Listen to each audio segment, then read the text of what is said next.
Hello everyone, welcome back to my channel Bong spice fusion.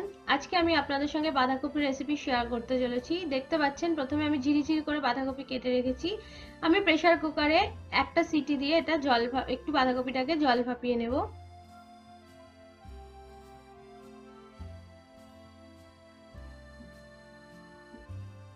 এবার আমি কড়াইতে 2 চামচ তেল অ্যাড করে দিলাম।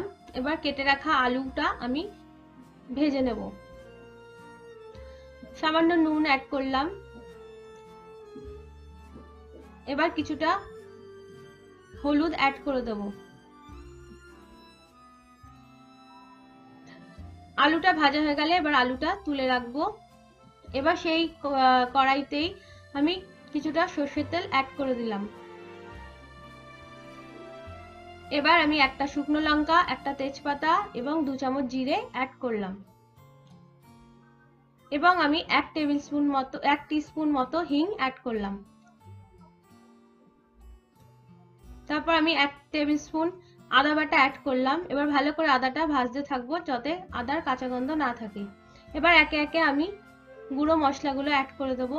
আমি দেখতেই পাচ্ছেন 1 চামচ হলুদ গুঁড়ো, 1 চামচ লঙ্কার গুঁড়ো, 1 চামচ ধনে গুঁড়ো, 1 চামচ জিরে গুঁড়ো অ্যাড করলাম। মশলাটাকে ভালো করে কষতে থাকবো। মশলাটা কষা হয়ে গেলে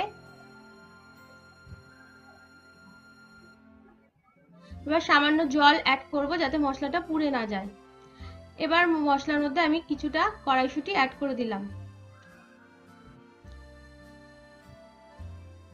কিছুক্ষণ পর কড়াইশুঁটি অ্যাড করার কিছুক্ষণ পর আমি এবার কেটে রাখা টমেটো অ্যাড করে দিলাম। সামান্য নুন অ্যাড করলাম যাতে টমেটোটা তাড়াতাড়ি সিদ্ধ হয়ে যায়। এবার আমি যে ভেজে রাখা আলুটা ছিল সেটা অ্যাড করে দেব। এবার মশলার সঙ্গে ভালো করে আলুটা মিশিয়ে নেব। এবার আমি সিদ্ধ করে রাখা বাঁধাকপিও এর মধ্যে অ্যাড করে দেব।